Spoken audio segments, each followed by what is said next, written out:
I have no idea what this is, so let's find out together.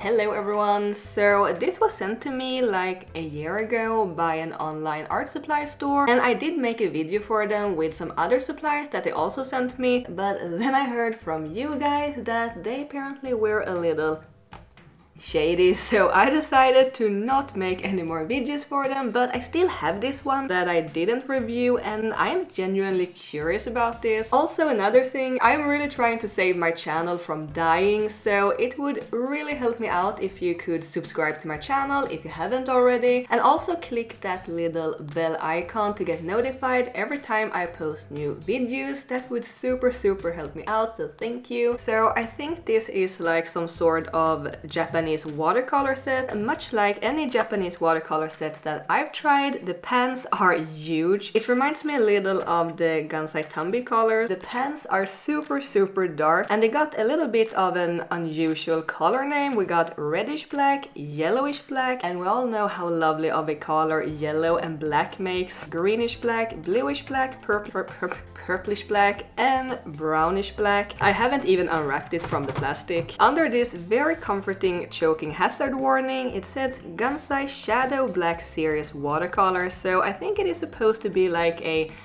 darker kind of watercolor palette. After translating this text, because I can't read Japanese unfortunately, it said something like a new color world based on Sumi Ink. That is why they must be so dark, because they're mixed with ink. So this is very mysterious. So I did actually pick this set myself from their website, so let's just read the description. It looks like it's called Chameleon Watercolor. Add some mystique to your artwork with Mystique Watercolors. So they're called Chameleon Watercolors and also Mystique Watercolors. Mystique Watercolors have a unique slow reveal color mechanism. Oh, so maybe that's why I picked them. So maybe they will look black at first and then the color will slowly reveal somehow. I don't know. A favorite for painters and illustrators. Yeah, we'll see about that. So I think that is enough talking. Let's swatch these colors. All the colors looks very identical besides the yellowish black that has a little bit of a greenish hue to it. I really like the different textures. Ooh, I don't know if you can see that, but just by adding a tiny bit of water on top of the pan, it immediately revealed this not very saturated but still reddish color. And the brush picks up the colors already, so I don't think I need to prime these with water. Oh, that is dark. So now I added a very thick layer of paint. I can kind of see a bit of a reddish purplish tone under the thick paint. So maybe if I add water to this, oh, now you can see the red. Yeah, when adding a very thick layer of paint with almost no water, it looks very dark, almost black. And the more water I added, the lighter it got.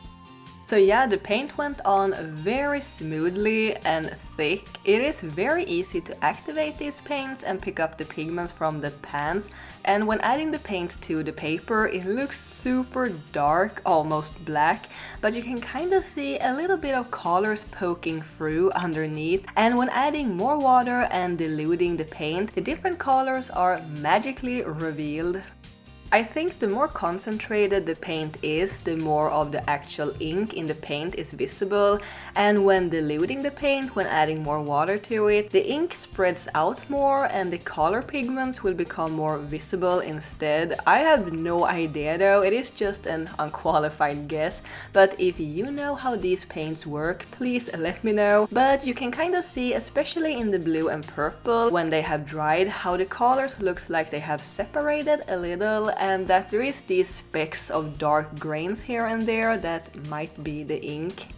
Guys, I love these paints. They are very earthy and desaturated, but they got a very interesting look to them. And of course I'm gonna try these paints out, so let's use them to color something.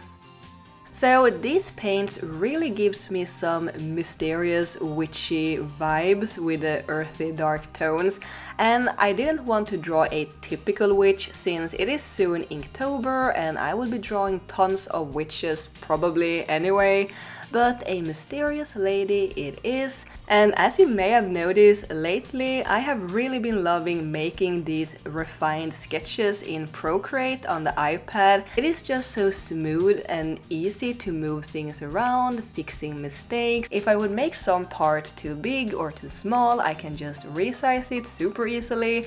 And yeah, it is just so convenient. I can sit wherever I like and sketch. And since it do record a time-lapse video of the drawing, it is very easy for me to share the sketching process with you guys. And yeah, I know it isn't traditional, but I hope you enjoy it anyway. While I was inking this piece, I was thinking of how much I look forward to Inktober, but it still intimidates me a little. My plan this year is to participate all the days of the month and to follow the official Jake Parker prompts, but I haven't really decided if I want to keep like a theme or not, because after Inktober is done, I think it would be super fun to put all the pieces together and make like an Inktober theme. Like last year, I somewhat followed the official prompts and also a witch prompt list, and I drew a bunch of these witchy cats, but I don't know if I can draw cats again this year because I want to challenge myself a little. But then on the other hand, I really love drawing cats. Maybe I can draw some other characters. I really need to practice my character designs. So yeah, I'm still trying to figure out what route to take. So are there any of you guys that are planning to participate in Inktober this year, and will you be following any prompts? Let me know. So I'm still standing by that I love these paints, but they are not really like normal watercolors. They are a little tricky to blend together.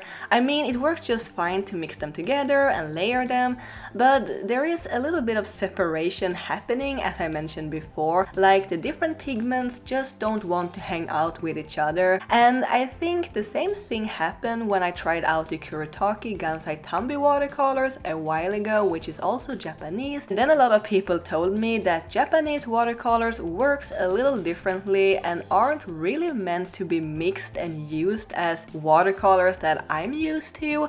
And please correct me if I'm wrong, I know you will anyway. And it's not really a big deal, they works perfectly fine to use and to mix, but there will be a little bit of a grainy texture and uneven pigmentation if you try to mix these, and you can't really get around that, I think.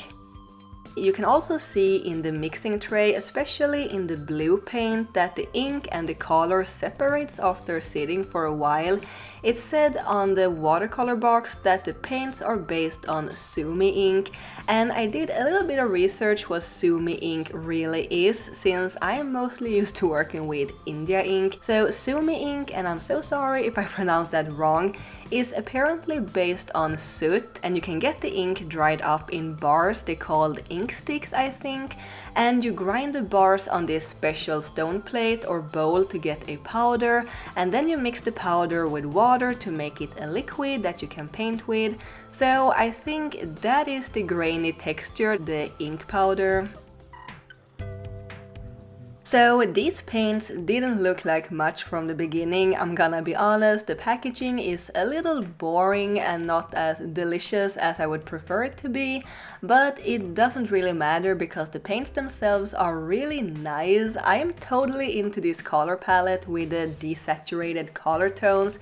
It really gets me into the autumn, Halloween, spooky vibes. I used a mixing tray to dilute the paint a little, or a lot, because when picking up the paints directly from the pan, it is so pigmented and dark as it's supposed to be, which is really cool. So yeah, I had to mix the paint with a lot of water or else it would just be a dark mess.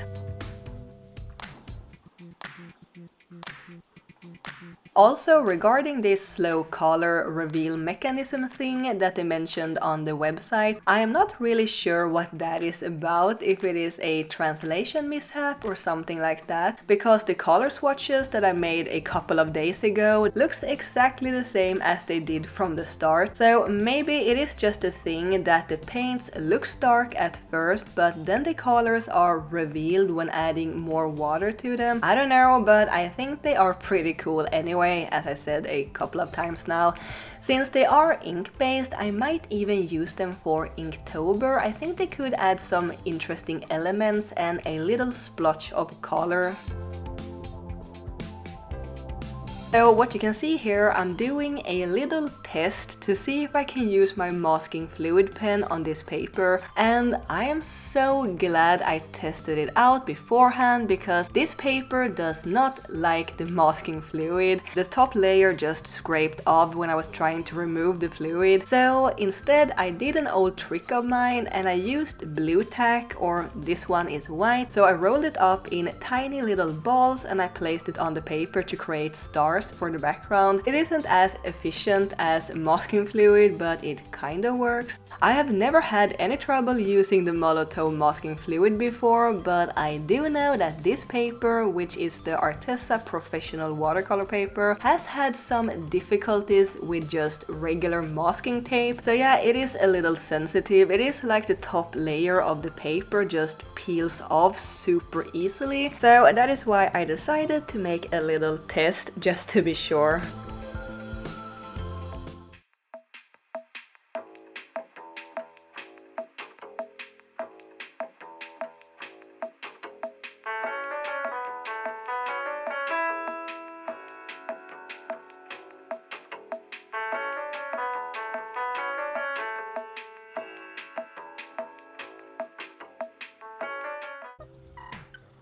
I love how the hands turned out.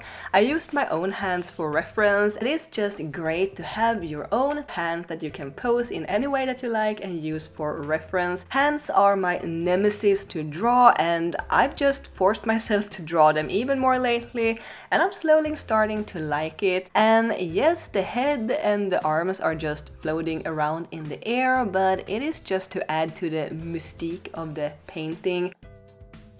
So I added some more stars to the background with a white gel pen and a white border around the character to separate her a little from the background. I really love how the background turned out. I love the blue color. I can really recommend you to try out these paints because they are a lot of fun, but I don't really want to promote the website, so maybe if you Google them you can find something similar. I don't know. So I hope you enjoyed this video and the art. Thank you so much for watching, and I will see you next time. Keep drawing my happy cat. Bye!